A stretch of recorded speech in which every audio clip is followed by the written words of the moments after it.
Vamos para a palestra de hoje. Nossa autoridade sobre as finanças. Enquanto continuava a esperar em Deus no tocante para as minhas finanças, dedicava meu tempo para a palavra com orações e jejum. Ele me disse: volte para o livro dos princípios. Agora que eu estava desejoso e obediente, ele estava me mostrando como ajustar minha maneira de pensar. Eu sabia que ele se referia a algo que eu já conhecia quando mencionou o livro dos princípios. Era o livro de Gênesis. O Senhor foi mais adiante dizendo que ele fizera o mundo e toda a sua plenitude. Ele o criara. Deus me falou. Então criei o homem, Adão. E o Senhor viu que não era bom que o homem vivesse só. Então criou Eva. O Senhor disse para eles: não estou simplesmente criando vocês e colocando sobre a face da terra. Eu lhes dou domínio sobre todas as obras de minhas mãos. Sobre quantas coisas? Sobre todas as obras de suas mãos. Gênesis capítulo 1, versículos 26 ao 30. Depois que Deus mostrou-me os versículos dos Salmos 30, versículos 10 e 12, e em Gênesis capítulo 1, ele disse: há um outro versículo que diz: minha é a prata e meu é o ouro, disse o Senhor dos Exércitos. Ageu capítulo 2 e o versículo 8. Então ele completou: são meus.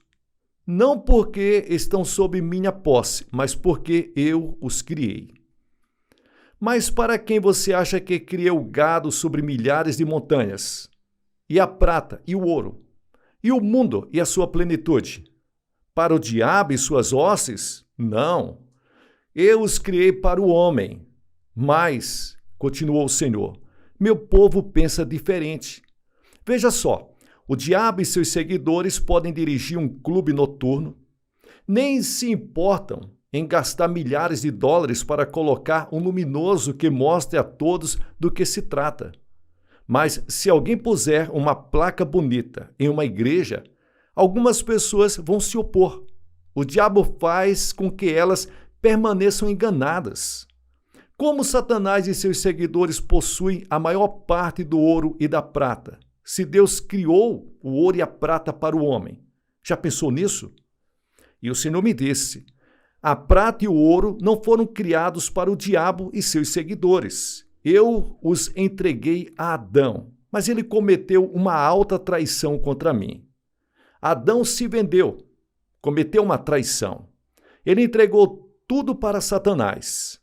Sim, na verdade está escrito. E o diabo, levando-o, tratando de Jesus, é claro, a um alto monte, mostrou-lhe, no momento de tempo, todos os reinos do mundo.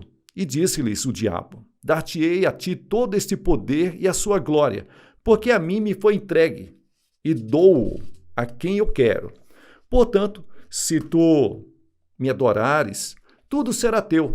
E Jesus, respondendo, disse-lhe: vai-te, Satanás, porque está escrito: adorarás o Senhor teu Deus e só a ele servirás. Lucas capítulo 4, versículos 5 ao 8.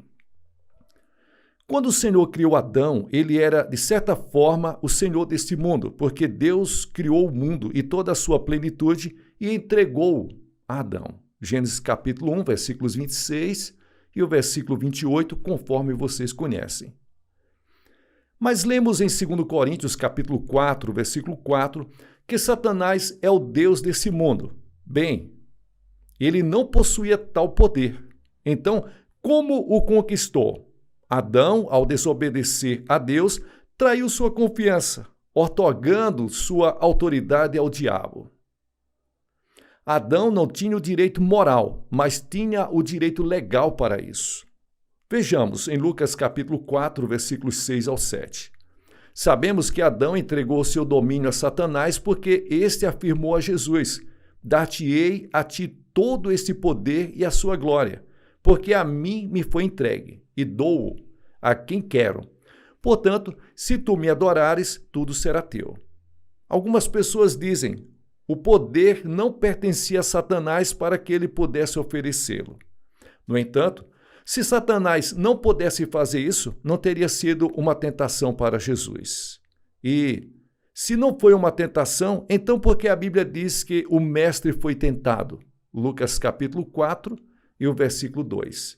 É ridículo pensar que Jesus não tenha sido realmente tentado pelo diabo. Apesar de sua divindade, precisamos reconhecer que, em sua humanidade, ele foi tentado, como está escrito em Hebreus capítulo 4, versículos 15. Satanás mostrou a Jesus todos os reinos da terra em um instante e disse a ele, dar-te-ei a ti todo esse poder e sua glória, porque a mim me foi entregue. Versículo 6. Quem o entregou a ele? Adão. O Senhor mostrou-me tudo isso relacionado à fé em favor da vida financeira. Eu estava orando e esperando nele, e ele me falou por intermédio do Espírito Santo. O dinheiro de que você necessita está aí embaixo e não aqui no céu. Eu não tenho nem $1 aqui comigo. Não vou fazer com que chova dinheiro, porque se o fizesse, ele seria falso. E eu não sou um falsificador. Mais tarde, me lembrei do que Jesus disse em Lucas capítulo 6. Dai e ser-vos-á dado. Boa medida, recalcada, sacudida e transbordando vos darão. Lucas capítulo 6 e o versículo 38, parte A. Veja aqui, quando os homens dão a você, Deus está por trás disso. É certo, mas o versículo diz, vos darão. Por isso o Senhor disse, o dinheiro de que necessita está aí embaixo e não é aqui no céu. Depois que o Senhor me mostrou isso, disse, tudo aquilo que necessitar, basta pedir. Que coisa maravilhosa. Você sabia, nós recebemos autoridade em Cristo. A razão pela qual temos o direito de pedir que nossas necessidades sejam cumpridas e supridas é que Jesus veio para a terra para derrotar Satanás. Estamos no mundo, mas não somos do mundo. João capítulo 15 e o versículo 19. Na verdade, ainda temos de viver neste mundo. Então, devemos usar a autoridade que nos foi dada por Deus para declarar a derrota de Satanás e desfrutar das bênçãos divinas que temos em Cristo Jesus, inclusive a da prosperidade financeira. Dando graças ao Pai que nos fez idôneos, ou seja, aptos, para participar da herança dos santos na luz. Colossenses capítulo 1 e o versículo 12. Isso é algo que nos pertence nesta vida. Agora, veja o versículo seguinte. Nele está a herança dos santos na luz, a qual o Pai nos dá como consequência da vida de Jesus e da vitória de Jesus sobre Satanás. Ele, o Pai, nos tirou da potestade das trevas e nos transportou para o reino do Filho do seu amor. Colossenses capítulo 1, versículos 13. Note que, nesse versículo, é dito nos tirou. Em outras palavras, Jesus não nos libertou apenas. Ele efetivamente já nos libertou. O restante do versículo diz, da potestade das trevas e nos transportou para o reino do Filho do seu amor. Vemos aqui a palavra potestade com o sentido de poder. Existem palavras gregas diferentes que são traduzidas como poder no Novo Testamento. Em Colossenses capítulo 1, versículos 13, significa autoridade. Em outras palavras, Deus nos livrou da autoridade ou do domínio das trevas. Bem, o que é isso? É o reino de Satanás. Lembre-se de que Jesus disse, por intermédio do apóstolo João, todo mundo está no maligno. 1 João, capítulo 5, versículos 19, parte B. Ele se refere para as trevas e para a morte espiritual. Estamos no mundo, é certo, mas não somos do mundo. O mundo inteiro está nas trevas, mas Deus nos livrou do poder delas e nos transportou para o reino do seu Filho amado. Essa é a nossa herança. Agora vejamos Colossenses capítulo 2. E quando vós estáveis mortos nos vossos pecados e na circuncisão da vossa carne vos vivificou. Ou seja, tornou-nos vivo. Juntamente com ele, Cristo, perdoando-vos todas as ofensas, havendo riscado a cédula que era contra nós nas suas ordenanças, a qual de alguma maneira nos era contrária, e a tirou do meio de nós, cravando-o na cruz e despojando, reduzindo a nada, os principados e potestades, as forças malignas do inimigo, os expôs publicamente ao desprezo e deles triunfou em si mesmo. Colossenses capítulo 2, versículos 13 ao 15. Aleluia! Somos os vencedores por causa do que Jesus fez. Cristo não só o fez por si mesmo, ele não precisava. O que ele fez foi por mim, por você, por nós. Jesus tornou-se o nosso substituto, tomou nosso lugar. Quando Cristo derrotou nosso inimigo, glória a Deus, ficou registrado o crédito de que nós derrotamos o inimigo por intermédio dele, de Cristo. Portanto, temos autoridade para dizermos a Satanás que tire as mãos do que nos pertence, inclusive da nossa vida financeira. Mesmo assim, algumas pessoas continuam insistindo em falar sobre a igreja combatente. Não sabem que Jesus já derrotou Satanás. Sim, alguns podem dizer, mas você não sabe que Paulo disse a Timóteo para ser um bom soldado, segundo Timóteo capítulo 2, versículos 3? Então, somos soldados e pertencemos a um exército. Sim, mas é um exército de obreiros. Em outras palavras, nós apenas estamos fazendo a limpeza depois de Jesus ter vencido a batalha. Aleluia! É uma igreja triunfante e não combatente. Veja, Jesus expôs os principados e as potestades, quer dizer, ele os expôs diante dos 3 mundos, céus, terra e inferno, triunfando sobre esses poderes por meio da cruz. Colossenses capítulo 2 e o versículo 15. A palavra declara que somos mais que vencedores e vencemos o mundo por intermédio de Jesus Cristo. Romanos capítulo 8 e o versículo 37. Ela afirma que somos redimidos da maldição da lei, da pobreza, de doenças e da morte espiritual. Gálatas capítulo 3 e o versículo 13. A Escritura Sagrada também declara que nos foi dada autoridade sobre o diabo, em nome de Jesus, e podemos usar essa autoridade e pedir que nossas necessidades financeiras sejam cumpridas. Você pode ter o que ela diz que pode e é quem dá o norte para nós, a palavra de Deus. Ela diz quem você é. Você é nascido de Deus. 1 João capítulo 4 e o versículo 4. Filhinho, sois de Deus e já os tendes vencido, porque maior é o que está em vós do que o que está no mundo. Vemos que no Antigo Testamento existem longas páginas de genealogia. Para os israelitas, era importante ter registrada a origem das famílias. Vemos páginas e páginas de fulano gerou fulano, inclusive nomes dificílimos de pronunciar. Depois de um tempo, você está cansado de tanto ler todos esses nomes e deseja pular essa parte e começar a ler outra. Mas, no Novo Testamento, podemos escrever nossa genealogia em 4 pequenas palavras. Eu pertenço a Deus. Aleluias! Se você nasceu de novo, diga isto em voz alta. Eu sou de Deus, como está escrito em 1 João, capítulo 4 e o versículo 4. Voltemos a 1 João, capítulo 3. Vede que grande amor nos tem concedido o Pai, a ponto de sermos chamados filhos de Deus. E, de fato, somos filhos de Deus. Por essa razão, o mundo não nos conhece, porquanto não o conheceu a ele mesmo. 1 João, capítulo 3 e o versículo 1. É isso que somos. Sabemos exatamente quem somos. Segundo a palavra, somos filhos de Deus. Filhos de Deus. Somos novas criaturas em Cristo Jesus. 2 Coríntios capítulo 5, versículo 17. Seu Espírito testifica ao nosso espírito que somos filhos de Deus, como está escrito em Romanos capítulo 8 e o versículo 16. Glória a Deus, filhinhos, sois de Deus. 1 João capítulo 4, versículo 4.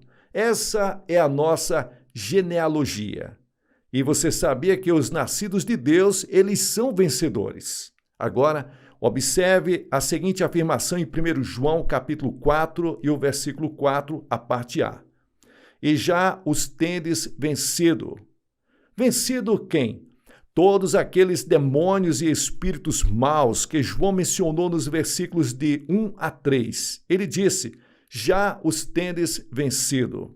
Bem, alguém questionou, se eu os venci, por que estou tendo tantos problemas com eles? Porque você não sabe que os venceu. Não age de acordo, porque não sabe. Veja, eu não disse que você irá vencê-los. Esse versículo diz claramente que nós já os vencemos no passado. Já os tendes vencido, 1 João capítulo 4, versículo 4. Eu faço questão de dizer os capítulos e versículos para você ver que realmente está na Bíblia Sagrada. Como pode ser?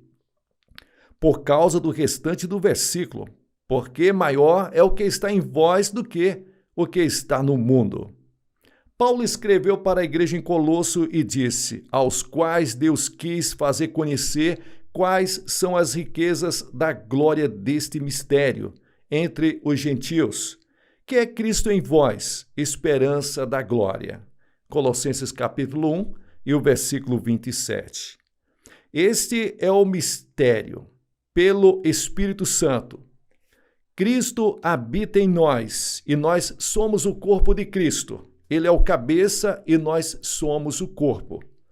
Agora, pode a sua cabeça experimentar uma coisa e seu corpo outra? Não, é impossível.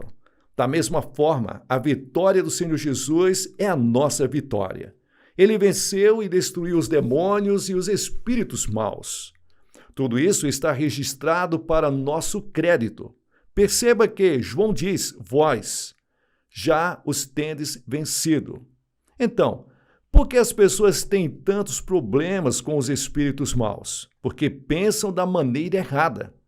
Elas não sabem que, em Cristo, já venceram todos os demônios e espíritos maus e, não sabendo, não agem de acordo. Mas todos os cristãos têm autoridade sobre Satanás. Eles apenas precisam acreditar nisso e exercer tal autoridade em cada campo de sua vida, inclusive na área financeira. Irmãos, Jesus derrotou as obras do diabo, inclusive a pobreza e a carência. Existe uma outra passagem nas Escrituras que nos ajuda a pensar dessa maneira. Em 1 Coríntios, capítulo 2, versículos 4 ao 6.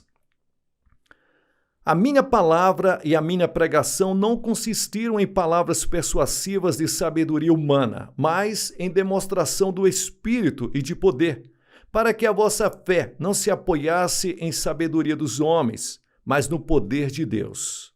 Todavia, falamos sabedoria entre os perfeitos, não porém a sabedoria deste mundo, nem dos príncipes desse mundo, que se aniquilam.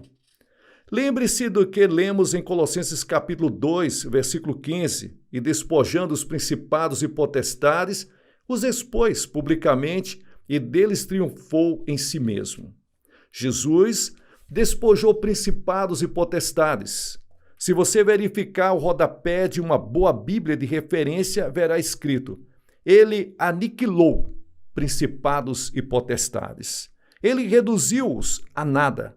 Em outras palavras, destruiu a capacidade que eles tinham de nos dominar. Portanto, eles não nos podem dominar financeiramente também. Se esses principados e essas potestades estão destronados, por que então ainda dominam o mundo? Porque o mundo não sabe que eles estão derrotados e, portanto, não pode agir de acordo.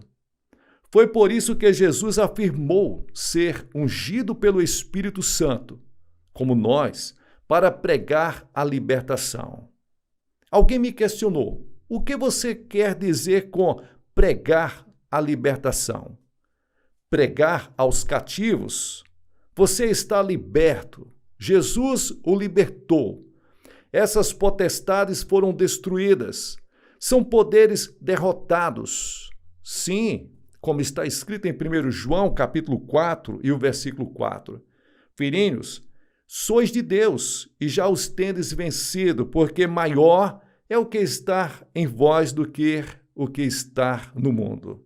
Bem, eu estou tentando vencê-los, alguém me disse.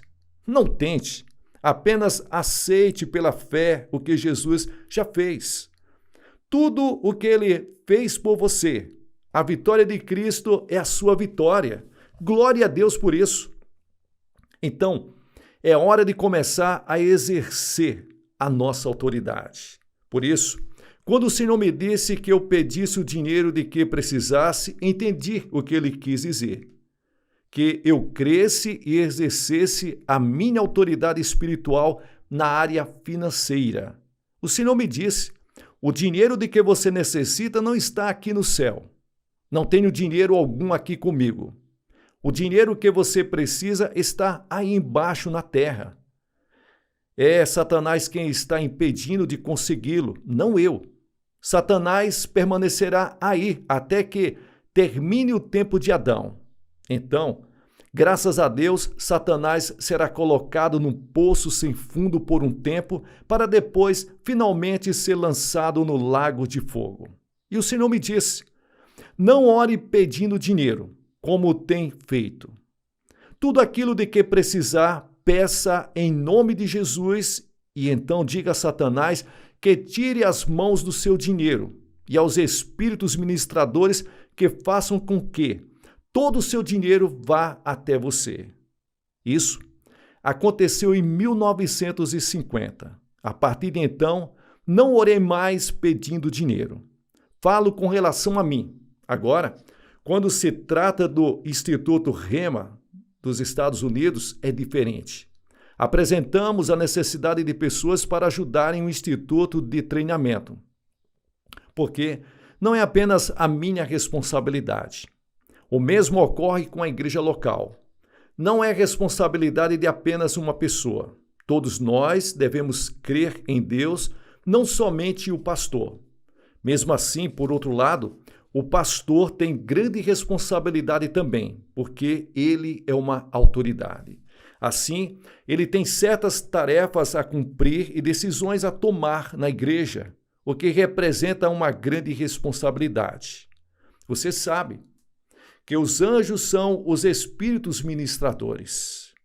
E em 1950, quando comecei a perceber como a fé atua na vida financeira, tudo era muito novo para mim. De fato, eu disse ao Senhor: o que quer dizer? Entendo a parte em que diz como podemos exercer a autoridade sobre o inimigo, reivindicar nossa vida financeira e dizer a Satanás: tire as mãos do meu dinheiro. Mas o que o Senhor quis dizer com relação a falar aos espíritos ministradores que tragam o dinheiro? E o Altíssimo disse: você nunca leu na minha palavra a passagem que diz que os anjos são espíritos ministradores enviados para cuidar daqueles que herdarão a salvação? Hebreus capítulo 1, versículos 14. Como eu pensava que o versículo dizia ministrar para nós, precisei ler novamente a minha Bíblia. Não é estranho como podemos ler as Escrituras por anos e anos, relendo determinadas coisas, sem captar o que a palavra diz? Por isso eu vou ler para vocês Hebreus capítulo 1, versículos 13 ao 14. E a qual dos anjos disse jamais: assenta-te para a minha destra, até que ponha os teus inimigos por escabedelo dos teus pés. Não são, porventura, todos eles espíritos ministradores, enviados para servir a favor daqueles que hão de herdar a salvação? Repare que no versículo 13 é dito: e a qual dos anjos? Então, ele está falando de anjos. Agora veja no versículo 14: não são, porventura todos eles espíritos ministradores? Ele diz, não são, porventura, todos eles. Quantos deles? Todos. Espíritos ministradores são seres espirituais. Eles são espíritos ministradores, enviados para servir a favor daqueles que hão de herdar a salvação. Bem, nós somos esses herdeiros. Os anjos são espíritos enviados para ministrar por nós. Isso significa que eles são mandados até nós para fazer algo em nosso favor. Agora podemos dizer que Satanás é o chefe do reinado dele, e todos os demônios e outros espíritos estão fazendo a sua obra. Você ouve as pessoas falarem em determinados momentos. Satanás me influenciou a fazer isso. Bem, ele pode não ter estado presente naquele momento, mas um de seus embaixadores estava. Os demônios e espíritos maus influenciam as pessoas, até mesmo os cristãos, se estes permitirem. Do mesmo modo que as pessoas sofrem, as influências nefastas podem ser influenciadas positivamente pelos espíritos ministradores. Então resolvi colocar em prática o que eu aprendi. Depois que o Senhor me revelou essas coisas, fui para a igreja onde dirigia o encontro e fiquei lá, no púlpito. Para ser honesto, por ter sido uma revelação completamente nova para mim, minhas pernas tremiam. Eu tremia, mas não como alguém que estivesse com medo de uma serpente ou uma tempestade. Me refiro a um temor santo, reverente. Lembre-se do que o apóstolo Paulo falou. Eu estive convosco em temor e em grande tremor. 1 Coríntios capítulo 2 e o versículo 3. O que senti foi algo completamente diferente do tremor de medo. Era um tremor santo e um temor também. Veja, o que o Senhor me mostrara era algo totalmente novo para mim. E minha mente ficava dizendo, isso não vai funcionar. Simplesmente permaneci no púlpito e disse a mim mesmo, bem, agora vejamos, preciso de $150 por semana para atingir a minha meta. Isso não parece muito agora, mas na ocasião, meus irmãos, era um bom dinheiro. Eu deveria pregar naquela igreja por uma semana. Então disse, em nome de Jesus, clamo por $150 para esta semana. E continuei, Satanás, em nome de Jesus, tire suas mãos do meu dinheiro. E acrescentei, vão espíritos ministradores e façam com que o dinheiro venha até mim. E isso foi tudo que fiz. Mais tarde, eu disse ao pastor, bem, irmão, não faça apelo especial algum por dinheiro. Quando estiver no momento de levantar minha oferta, fale o mínimo que puder. Não se entenda muito que eu estou fazendo um apelo aqui nesse momento. Bem, o pastor me disse, você conhece nosso costume. Levantamos ofertas para os evangelistas nas noites de terça, sexta e domingo. Estamos acostumados a fazer apelo pelas ofertas. Se eu simplesmente disser, façamos a oferta para o irmão Kent Reagan e passar a salva, você não receberá mais do que 10 centavos. E eu respondi, se eu receber apenas 10 centavos, não me ouvirão dizer uma palavra sequer. Eu havia ministrado naquela mesma igreja no ano anterior. Agora, tinha outro pastor e a outra diferença era que tinham 2 membros a mais. A igreja estava praticamente do mesmo tamanho. Ninguém havia sido salvo lá. Quando preguei naquela igreja anteriormente, por 2 semanas, pagaram-me $57,15 por semana, o que totaliza $114,30. Quando me entregaram essa oferta, fizeram-no com um grande sacrifício. O pastor daquela época levava 30 a 40 minutos levantando aquela oferta e dizendo, quem dará mais $1? Não me compreenda mal. Não há nenhum problema em fazer isso com a direção do Senhor. Eu mesmo, algumas vezes, senti a direção do Senhor para levantar ofertas dessa maneira. Mas agora que eu sabia como a fé trabalha para a vida financeira, disse ao pastor, Não faça apelo algum para a oferta. Bem, se você quer assim, disse o pastor, eu quero assim. A reunião começou e prosseguia bem quando o pastor me perguntou: você poderia ficar por mais tempo? E eu respondi: tenho uma outra reunião em breve, mas pretendia tirar uns dias e ir para casa antes dos encontros. Mas, com o passar do tempo, ele me convenceu a ficar até a noite de quarta-feira da semana seguinte, o que nos daria cerca de 10 dias de reuniões. Então mudei o valor pelo qual clamava. O que eu precisava para atingir a minha meta. Em lugar de $150, agora eu clamava por $200. Não orei por isso. Clamei o que necessitava em nome de Jesus Cristo. E disse: Satanás, tire as mãos das minhas finanças. E então continuei. Vão, espíritos ministradores, façam com que o dinheiro venha até mim. No final do encontro, o pastor comentou que ficou realmente chocado com o que aconteceu. O pastor contou as ofertas recolhidas para mim e o valor somado era de $243,15. Ele estava surpreso. Isso é mais do que eu jamais vi, disse ele. Nunca recolhemos tanto dinheiro. E sem apelo, apenas passamos a salva. Minha experiência de vivenciar a prosperidade não aconteceu do dia para a noite. Daquele momento em diante, comecei a fazer o mesmo pedido para cada pastor onde pregava. O resultado foi o mesmo. Sem ênfase ou pressão, o valor das ofertas começou a aumentar. E todas as necessidades de minha família e de meu ministério passaram a ser cumpridas. Comecei a praticar a revelação que o Senhor me tinha feito. Quando receber uma revelação de Deus, não saia pregando-a imediatamente. Mesmo o Senhor tendo feito essa revelação a mim em 1950, só comecei a pregá-la 4 anos mais tarde, em 1954. Prove todas as coisas primeiro.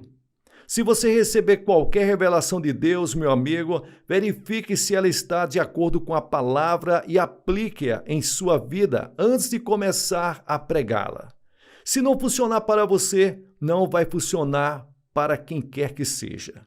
Só então compartilhe sua revelação com aqueles que estão acima de você e são mais amadurecidos no ministério. Em dezembro de 1954, dirigi um encontro para o irmão Swift em Nova Jersey. Ele era um ministro de uma Assembleia de Deus e um presbítero executivo dessa denominação. Na ocasião, ele estava com cerca de 70 anos e tinha sido missionário na China. Posteriormente, supervisionou uma escola bíblica pentecostal por quase 17 anos. Me hospedei na casa pastoral com o irmão Swift e podemos compartilhar bons momentos de comunhão. Por respeitar sua maturidade e experiência, comecei a dividir um pouco do que Deus me havia revelado e colocado em meu coração. Depois de um tempo, ouvindo-me, ele falou: Vejo que o Senhor esteve falando com você. Recebi essa revelação em 1911 na China. Ele entregou suas anotações sobre prosperidade a mim. Elas coincidiam perfeitamente com o que me havia sido revelado pelo Senhor.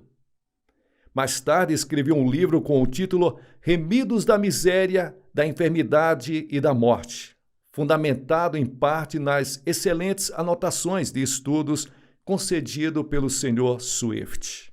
Quando as reuniões na igreja do irmão Swift terminaram e me despedi desse respeitado homem de Deus, ele me disse: Irmão Reagan, pregue essa mensagem onde quer que você vá. Assim, comecei a incluir uma mensagem sobre prosperidade em algumas de minhas reuniões de avivamento. Em alguns lugares, a mentalidade de pobreza estava tão fortemente arraigada que minha pregação não era bem recebida. Mas, em outros, as pessoas ficavam intrigadas e famintas pelo que a palavra dizia sobre esse assunto. Havia também grande interesse entre alguns dos ministros que encontrei. Certo pastor me ouviu com extasiada atenção. Enquanto eu compartilhava o que Deus me revelara sobre como os cristãos podem clamar por suas finanças, tendo como base a palavra. Ele era um cavalheiro idoso que devotara toda a sua vida ao ministério. Na maior parte do tempo, ele e sua família viveram em absoluta pobreza, com roupas remendadas, um carro caindo aos pedaços e uma casa em ruínas. Enquanto eu falava, seus olhos se encheram de lágrimas que rolaram por sua face. Compreende isso, meu irmão? Perguntei. Ele lentamente balançou sua cabeça e disse com tristeza: Ah, irmão Kent Reagan, gostaria de poder acreditar que Deus deseje que eu tenha algo.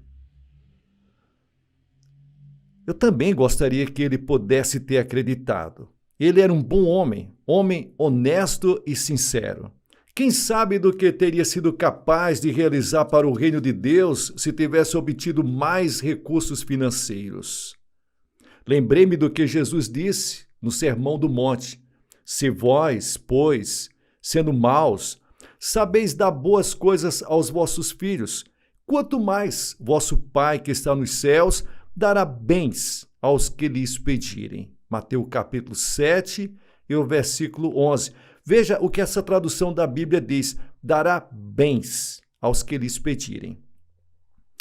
Que pai deseja que os filhos vivam em total pobreza, passando necessidade? Nenhum, pois dariam a própria vida para verem seus filhos receberem uma boa educação, um cuidado especial e até terem mais do que eles próprios. Os pais querem que sua prole desfrute de coisas boas. Jesus disse: Vocês acham que Deus faria menos por seus filhos do que um pai na terra? Não. Ele dará boas coisas para aqueles que lhes pedirem. A fé em Deus e na ação da sua palavra sempre traz resultados. Poderia contar-lhes muitas histórias de como a palavra atuou em minha vida, mesmo sob as circunstâncias mais difíceis. Portanto, para recebermos as bênçãos de Deus, existem duas áreas de ação: a divina e a humana. Lembre-se de que quando lemos Isaías capítulo 1, versículos 19, se quiserdes e ouvirdes, comereis o bem desta terra. Até que se possa efetivamente exercitar a fé sobre a vida financeira ou qualquer bênção de Deus, é necessário querer e ser obediente. Depois, é preciso pensar, acreditar de acordo com a palavra e caminhar sob a sua luz divina. Quando isso for feito, a fé cuidará para que se manifeste o que Deus guardou para você em seu maravilhoso plano de redenção. Que Deus abençoe a todos vocês. Pessoal, aqui é o pastor Gilson Soares fazendo aqui as locuções das pregações de Kent Reagan. Que Deus abençoe a todos vocês. Você que chegou até o final deste vídeo, dê o seu like para abençoar o canal, compartilhe com outras pessoas, eu creio que é muito importante, e seja um abençoador. Você pode fazer isso através da chave Pix ou do número da conta que aparece na descrição. Você sabe que é somente plantando que você pode colher, e a fé sem as obras é morta. Abençoe. Todos os dias nós oramos por todos vocês, aqueles que abençoam. O seu nome aparece e nós colocamos no caderno de oração.